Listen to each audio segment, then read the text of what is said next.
Happy Sunday, Facebook, and welcome to the second Waxman Weekly. My name is Josh Waxman, and I am the owner of Lee's Hoagie House of Temple University and Center City, and I'm coming to you live this Sunday with the second Waxman Weekly, understanding why you do what you do.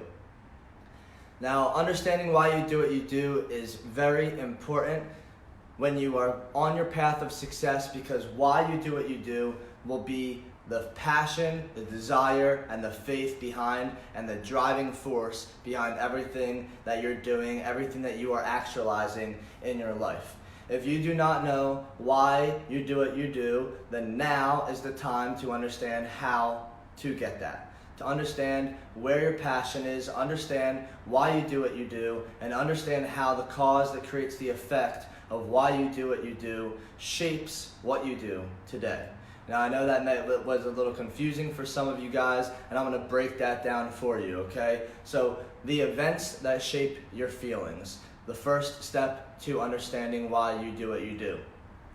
The events between the ages of 5 and 16 years old will shape your feelings today, whether you are 22, 24, 34, 44, 54, or 84 years old. No matter how old you are, the events in your childhood will shape the feelings that you feel today.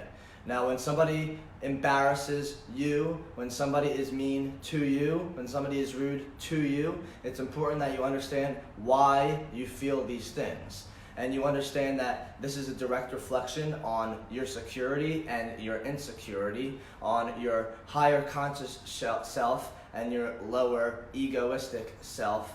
And it's important to understand the difference between these two. When you are understanding why you do what you do, you will have to go deep into these repressed and suppressed feelings that you have not gone into in a long time. Now, when you do this, it's important to understand that you're going to bring up a lot of childhood memories, a lot of things, again, that are repressed and suppressed. What's up, Andrew, Jake Siegel on the line, some of my friends from growing up in those times of 5 to 16 years old, and some of you were around to understand why I do what I do, and I'm going to go into that shortly. But when you can understand that what you do in what happened in your childhood affects what you do today, that's the first step to understanding and breaking this down, okay? So you go back to this time period and you have suppressed feelings, things that you have deep down inside that you know that are going on, but you continue to let them happen, you procrastinate on them, and then you have repressed feelings, and repressed feelings are feelings that you do not remember. And the way that I remember that is that repression, remember. So repressed feelings are things that you do not remember. When somebody asks you what was going on when you were 10 years old, and you say, I don't remember, that's repressed feelings. And when you are doing the same thing in routine, when you know why you do what you do, you know what happened in your childhood that causes you to be the way that you are, but you continue these negative actions or these detrimental actions to your overall well-being, then you are suppressing these feelings. And the majority of people repress and suppress the majority of their feelings. And then there's repression and suppression, and then there's expression. And expression is when you, what's up, woman? And expression is when you take these feelings and you project it onto others, when you express it with other people. And when you do that, it's important to know that you can hurt other people by expressing your feelings onto them. If you feel guilty and you make others feel guilty, that's not good for those other people. If you feel sad and you bring other people down and you have them feel sad with you because you want to feel better about self, then you are bringing those other people down to lower levels of consciousness.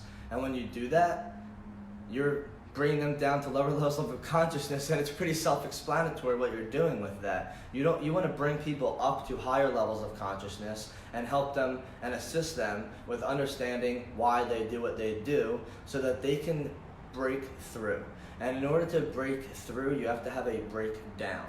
Okay, now when you have a breakdown, this is when you get to the third step of really exposing your feelings. And when you can expose them, you can talk about them, you can feel them, you can see them or energetically see them, and you can let them go. And this is all from this book right there, Letting Go by David Hawkins. And when you can understand the mechanism of letting go, and that letting go is a skill, you can let go of these feelings that cause repression, suppression, and expression, and then you can expose these feelings and not have to feel these things and dig them deep inside. You can still feel them, but you can look at them, accept them, and be willing to let them go. And this is the first step to letting go, and this is how you let go. And it's important to understand this process, because on this path of success, you're going to encounter a lot of people that come in and out of your life, a lot of people that are reflections and mirrors of you, and mirrors of your childhood, mirrors of the events that shape your feelings. And when you can see that the people in your life are put there for the purpose of coming back into your life, then you can see that this is a direct reflection on who you are, and then what you are attracting into reality is that. Hey Jesse, what's going on? Can I repeat what? I see your message there. What's up, Greg? Guys, thank you. If you want me to slow down or repeat anything, just let me know. I understand that some of these things are higher level conscious things, and I want to teach these and share these with you so you can truly understand them. Right? What's up, Aiden? Now, what I was talking about was understanding that what you are attracting into your life, okay, is a direct reflection on who you are, and who you are today is a direct reflection on the events in your childhood from 5 to 16 years old. And what happens a lot when you're 5 to 16 years old is that you are put in situations that you do not deserve to be in, whether your parents are fighting, whether you're in school and people are laughing at you for answering a question that they think is stupid, or whether you're out in the playground at recess and you get picked last or one of the last for basketball or football.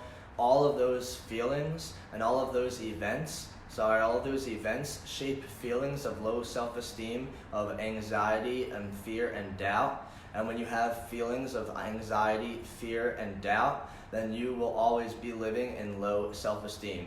What's up, Dad? What's up, Aiden? Thank you guys for tuning in. And my dad is somebody that influenced me a lot between the ages of 5 and 16 years old, and I learned a lot by watching him. And for all the parents out there, I know I'm not a parent right now, but for the parents out there, rather than getting mad at your kids for the way that they are, rather than putting your parents down for what they're doing or getting bad grades in school, it's important to bring your kids up and teach them a better way, teach them how to be better, teach them how to be humble. And when you say, how do you be humble? You stay humble by being grateful, and you be grateful by going back into these years of 5 to 16 years old that are repressed and suppressed that you forget about. Because whether your parent, a lot of times, in my life, growing up, my parents fought sometimes, and when your parents fight, for me personally as an older child, I was always going in to try to fix the situation or solve the problem.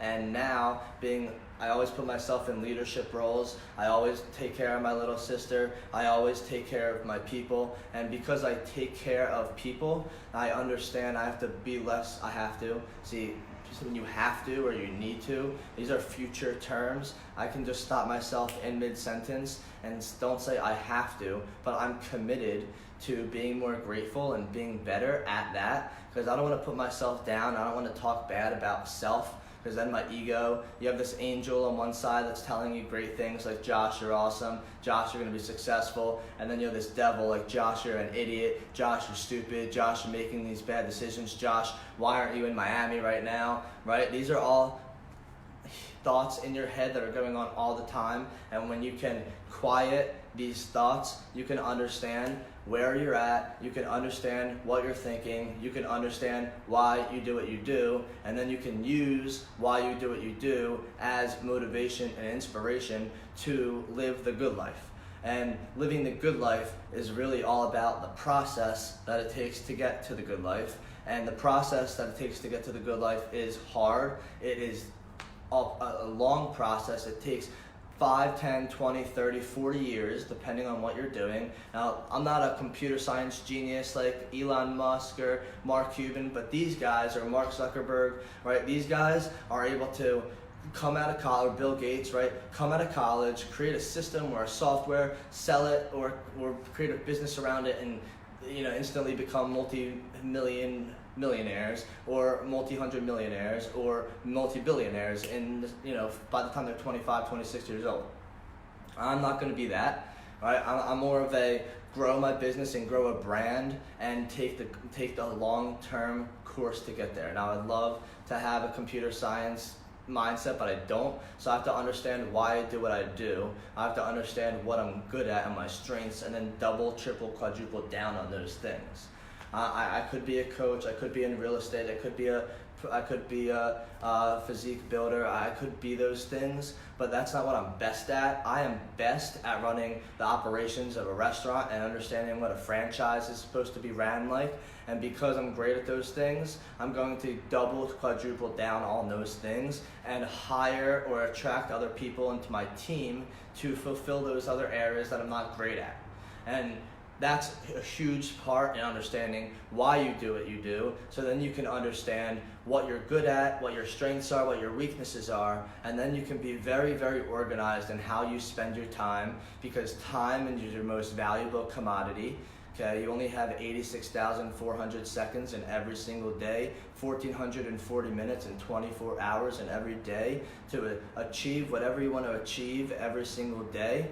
And when you break down all of these things that you want to do in a day, and you focus on what's really important, and you focus on your why, you focus on your passion, you focus on your drive and your end goal. Don't focus on right here, right now, sales today, tomorrow. Focus on your brand, focus on building a legacy, focus on what your kids and your grandkids and what you're gonna have when you're dead. When you're 100, 200, 300, 400 years gone, what are people going to say about you?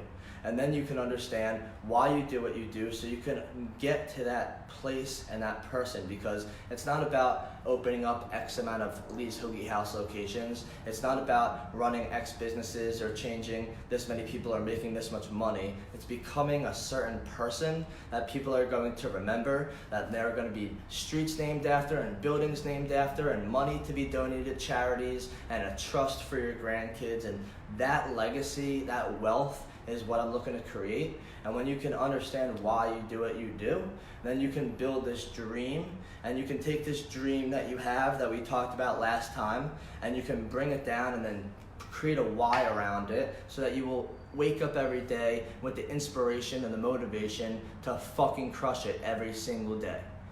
And Jake, you said, is it hard to be a franchise owner, become a franchise owner of a restaurant? To be a franchise owner of a restaurant, it is not hard, but it's a lot of moving parts. It's organization, and to become a franchise owner, it takes time as well, and it takes effort. It takes commitment to a company, whatever company you're willing to commit to. And whether it's McDonald's or Five Guys or Lee's Hoagie House or a Cheesecake Factory, becoming a franchise owner or a company owner of any company, even a franchise owner of a sports team, it takes the same amount of growing a business and understanding the skills and why you do what you do, so that you can create the situation and attract the events into your reality to set yourself up to be in the position to have that opportunity. And when I say that, if you backtrack that a little bit, when you attract to your reality the people and the situations that will foster, that will create and manifest your dreams and your goals, so that you can be in the position to take advantage of an opportunity. Now, just because the opportunity is presented to you does not mean that you're going to take advantage of it, right? Because poor people, on the other hand, poor people pass over opportunities repeatedly. P-O-O-R, poor. And when you pass over opportunities repeatedly, you're listening to the devil, the anxiety, the fear, and the doubt, the low levels of self-esteem, and the low levels of consciousness that are permeating in your brain. And you're not listening, or you're not opening up your mind to the positive material that is floating in the air energetically all around you. Now, yes, I know that is ridiculous to some people, but you have to understand that there's a science behind this attraction. There is a science behind energy, and there's a science behind feelings. And when you can look up and study some of the great people like Joe Dispenza and Jeffrey Combs and watch videos on how they break down the mind and why quantum physics is that way and how neurons wire and fire together in your brain, you can understand how you can become chemically addicted to your feelings. You're not addicted, you are physically addicted to alcohol and drugs and sex and whatever else addictions there are, but you're more emotionally addicted to the cause that creates those feelings. Those feelings are all effects of these events that happened while you were 5 to 16 years old, that you were in this state of fight or flight. Matt Smith, what's going on, my brother? And Greg, how do I balance work and life? All right, I want you to understand, it's not a balance of work and life. It's a prioritizing of what's important to me based on whatever I have to do. And most people would say that my work and my life are not balanced, but it doesn't even make any sense actually, because my life is my work. My life is everything. So my life is encompassing. When you want to talk about work and personal or work and social, I sleep from 12 to 5 or 12 to between 4:30 and 6 depending on the day, and then I'll wake up and I'll go to the gym. So from the time I wake up, I usually on average at 5 a.m. Then I go to the gym, I come home, I'll spend an hour on personal, reading, writing, showering, getting ready, and then I'll go to work all day, and it's 9 whatever time o'clock at night it is right now. It's a little bit after 9 o'clock right now, and when you can go from 5 o'clock in the morning, or today it's Sunday, the gym opens at 7, so I woke up at 6. So from 6 to 9, right, that's 12 plus 3, that's 15 hours a day. Now I'm gonna do this for about 20 to 30 minutes. I'm gonna call my mom and my sister and say hello. And then that time when I call my mom and my sister and my dad and my family, I used to do that every day. I've understood that I don't have to do that every day. That was my guilt talking to me. And a lot of you that have close families, some of you might say, no, you should call your mom and dad every day, and that's okay for you to feel that way. But for me to live the life of success that is required for me, I have to understand what's really important. And for me, what's really important is to be productive all day. And when I say all day, that means from the time I wake up to the time I go to bed. And there's about an hour, 2 max, sometimes none, and sometimes 2, of relaxation, personal time that I dedicate depending on what tasks I have at hand. And if I have a lot of things to do, a lot of tasks to do, a lot of actions throughout this week, then sometimes I might not have that personal time. But on a night like tonight, it's Sunday night, I have this, I worked my ass off all week, and we had a great day today. Me and Jason, my partner in Center City, we had an awesome day today, and we came back, we watched some football, and I have this Facebook Live, and then he left right before the call, and I'm gonna just chill out and watch a little bit of football for the night. And in fact, it's probably gonna be over, but I know it's getting to be a good game. But I'm interested in sports, I'm interested in my friends, I'm interested in what my friends are doing. I'm not interested in politics at all. I'm interested in documentaries. I'm obsessed with the universe. I'm obsessed with money, not money in a greedy way, money in an energetic way, money in an understanding of how it works and why we're here and how that way that it is. And that's really what it's about for me. And I do that about 1 to 2 hours a day. I read for 1 to 2 hours a day, and I work for 15 hours a day and work out for a couple days. I had a question up here. What is my goal for myself besides helping people reach their goals? The goal for myself, besides helping people reach their goals, is to live the good life for myself and for my family. what that means to me and what that means to you is totally different. But for me, living the good life means living in Miami, in a condo, on the water, overlooking the beach with a beautiful balcony that I can go outside and enjoy the weather and feel the breeze. I'd like to have a Lee's Hoagie House headquarters in Miami, a Lee's Hoagie House headquarters in Philadelphia, and then hopefully a Lee's Hoagie House headquarters in the West. By that time that I have a house down there or a condo down there, I'm a very minimalist-minded guy. I don't need a lot. I could have a one-bedroom condo and be beautiful and be happy as long as I have a little office and a place to sleep and a place to work. That's my goal for myself and my life, and I also want to have a beautiful wife and family and kids, but that's not on my radar for right now. I'm very focused on myself, and I'm very focused on what's important to me right now, which is being the best version of Josh Waxman that I possibly can be for this decade, and building myself and growing myself and focusing on all those things that have caused me to attract the negative things that are in my life right now. And Greg, when do I know when I've achieved my ultimate goals? I was just explaining this to Jason today, is that it's never like a now. It's never like I'm at the top of the mountain. That never happens. Like according to my timeline over here, by the time I was 25, I wanted to open up a Lee's Hoagie House. Greg, I was always wanting to own a Lee's Hoagie House, and when I bought it that night, it was a great feeling. I put up like an under new ownership sign, which really was feeding my ego. That's really what it was all about at that moment, just like achieving my dreams. But achieving your dreams is an ego thing, because achieving your dreams is all about pride, and pride is a negative emotion. Pride is the highest negative emotion, but right underneath of pride is anger. So let me backtrack. You can understand feelings through a map of consciousness. Through David Hawkins, he created the map of consciousness, and the map of consciousness is a scale of the number of cycles per second that your thoughts are vibrating at. So higher thought vibrations, higher cycles per second are higher and better good vibes, and then lower, negative, smaller cycles per second are anger, fear, worry. Okay, so when you can have these, you can understand the scale of consciousness, and I'll go over this deeper when we go over mindset.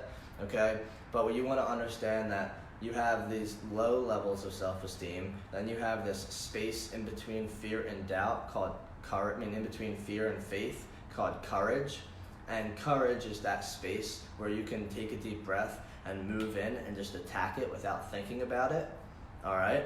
But when you can take that back and take a step back and take a deep breath and take that quantum leap from low levels of self-esteem, anxiety, fear, doubt, shame, guilt, and overwhelmed feelings, then you can jump into this and literally jump energetically and take a quantum leap. In quantum physics, taking a quantum leap means that an electron magically goes from one energy field to the next. And in life, that's exactly the same way. It's when you can go from being negative $200,000 in debt and business debt, and the following year go to opening up a new business and becoming a millionaire net worth and making over 6 figures, earning over 6 figures. And again, I want to create this disparity. When you understand why you do what you do, for me, my why you would do what you do, again, beside inspiring people to live the good life. Can I say it like that? Because that's what everyone's secondary why is. But the good life, whatever specifically, very, very specifically, that dream that we were talking about last week, when you specifically know why you do what you do, then you can see it and you are on this path. Now, no one else is on this path, and no one else gives a shit about your path, because it's your path and no one should care about your path. But when you have this high level of attraction, you can create situations and people and events that will come and form in front of you that will be beautiful and that will seem magical or miracle. And because of that, it's godlike, or the universe is watching out for you. Those things are really the law of attraction, our energy, what you're giving out. Karma and luck is law of attraction. The law of attraction is what energy is you're giving out into the world comes back into you. And it doesn't just come back into you, whatever you put out. It comes back into you, magnitude of what you put out, good and bad. So all of these thoughts that you're thinking, the 2,000 thoughts that are going through your mind every second, these thoughts, you can't control your thoughts, but you can choose your thoughts. I used to say to control your thoughts. A lot of people tell you can control your thoughts. You cannot control your thoughts, but you can choose your thoughts and you can filter your thoughts. And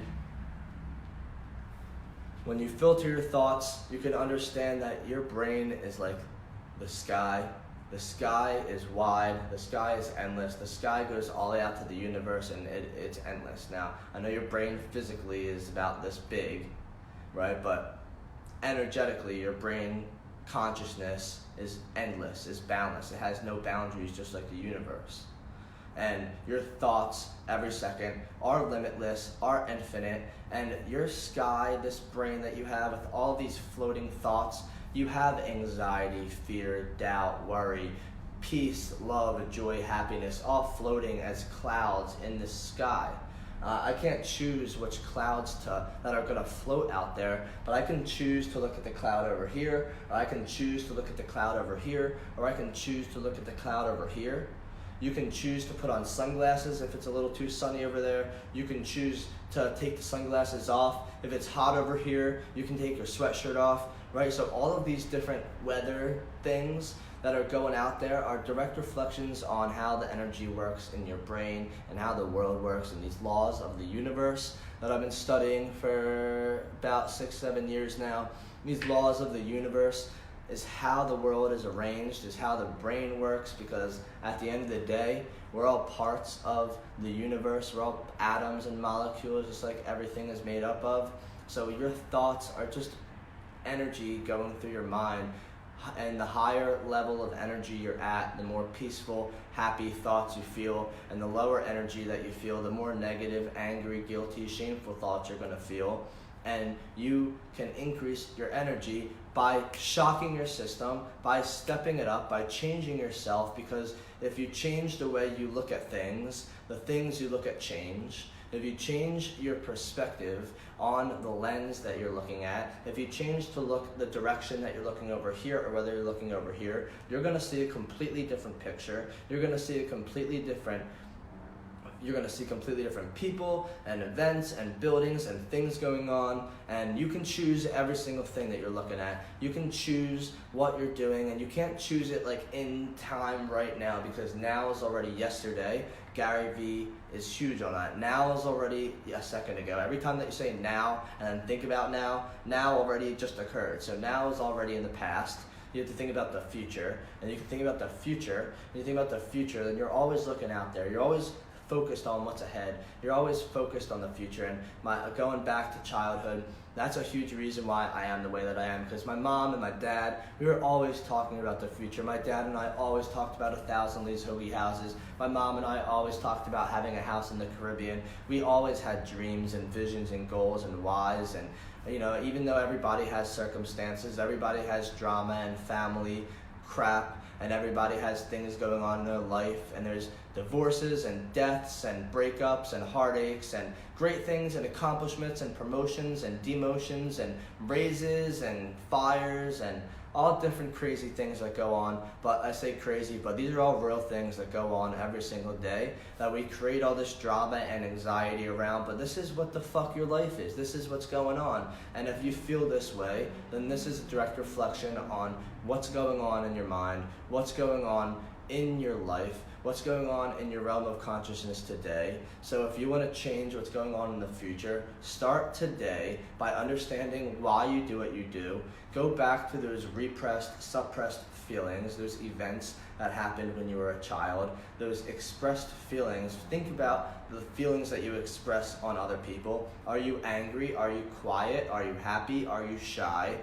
How do you act around other people? And then look at where that feeling started. Why do you feel that way? if you shut down, if you're quiet, and what reasons would you shut down before? Were you scared because you asked questions in class and people would laugh at you? Is that why you're quiet? Or are you quiet because your parents would yell at you and tell you to go to your room and that's why you're quiet?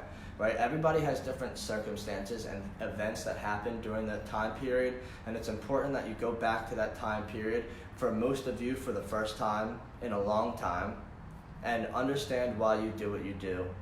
Understand the events that shape your feelings. Understand these feelings that you have that create your thoughts, because your thoughts create your feelings, and then your feelings create your thoughts, and your thoughts become your feelings because you think about your feelings, and then your feelings become your thoughts, and then you think what you're feeling, and it's a big circle that can be vicious if you're thinking negative thoughts, or it could be beautiful if you're thinking happy thoughts. And that's when you find a penny on heads every day like I do.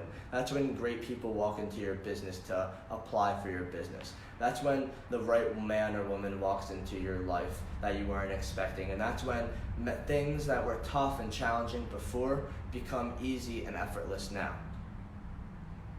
If you need any more assistance on understanding why you do what you do, contact me, message me. I'm all here to deliver value to you. I'm here to give. I want to give to you guys, and I want to share value with you guys because I understand that this is very valuable. And when you can understand why you do what you do, you can clear out this imaginary pressure that you feel, this guilt that you feel in your stomach, and you will release weight that you haven't released in a long time. You will release anxiety that you think that you had. You won't have to take medication that you have taken for a long time. Headaches that you always had will go away. Stress that you had will go away. Stomach ulcers that you had will go away. Pain in your back will go away, because all of these pains in your body are related to pains in your mind, because your mind runs your body.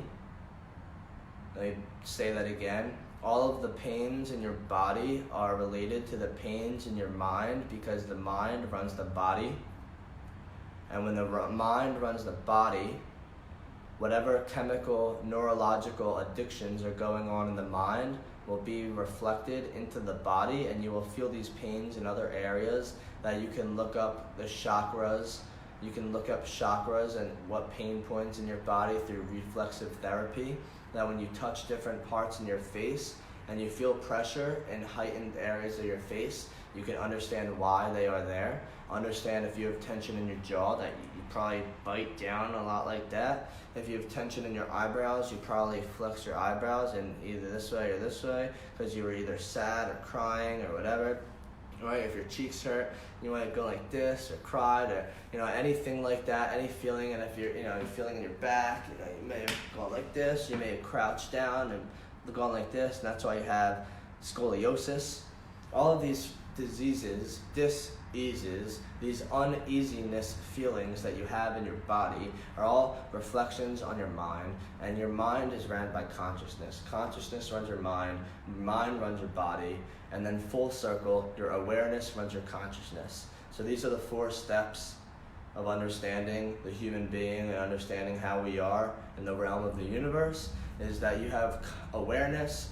However well you are aware, whatever level of your awareness will determine your level of consciousness. Your level of consciousness will determine your level of your mindset, and your level of your mindset will determine the level that your body is at. It's important to understand that. When you can look at somebody and you can tell through the way that they act, through their body language, through their body facial features, you can tell when somebody's happy and excited, whether they're miserable and upset when they walk into the room.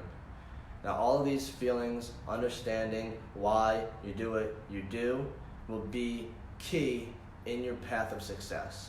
Again, I'm here to deliver value. I'm going to create more videos for you guys in between these Waxman weeklies, but next Sunday night, please join me again. We'll be back here for the 3rd Waxman weekly on setting smart goals. Again, setting smart goals, taking your dreams, understanding why you want to do these things and why you do what you do today, and then breaking them down into smaller goals that you can attain in short-term sets of time. Take these big dreams Understand why you do what you do and put them down, break them down into smaller short-term goals that you can achieve in short amounts of time that you really believe in, that are realistic and attainable, and that you believe in. You have faith in them, you know they're going to happen. So stay tuned for that. Over the next week, get real clear on what happened in your life between the ages of 5 and 16 years old. On New Year's Eve, I want to tell you this last story before I go. On New Year's Eve, I worked, we sold out of bread, we were so busy, I had an awesome day, and then I came home and I actually spent the night. I realized that I didn't know what happened in my life when I was in 2010. 10 years ago, I was confused as to what happened in my life. So I went back on Facebook and I went through 2010, 11, and 12, and I wrote down who was in my life and what happened in my life for those years, so I can go back to these suppressed and repressed feelings and see what happened. What was I doing? How was I feeling? And there were a lot of great positive and negative things that were going on in my life at the time. And I say negative, those are all negative things are learning experiences. Every negative thing, every bad thing is not a bad thing, it's a negative thing in your life so that you can learn from it, so that you can grow from it, so that you can make sure you don't do it again. Come back to me if you have any questions. I know some of your questions did not get answered tonight. I appreciate you all joining me tonight on this Sunday night live for Waxman Weekly #2. I will be uploading this to YouTube, Josh Waxman Success, and my website at joshwaxmansuccess.com. Thank you all so much. I love you all. You inspire me every day to do what I do. You guys are a huge reason of why I do what I do. So join me next week. Have an awesome week. Crush it. Happy Sunday, and have an awesome Monday tomorrow. Thank you all. Have a great night.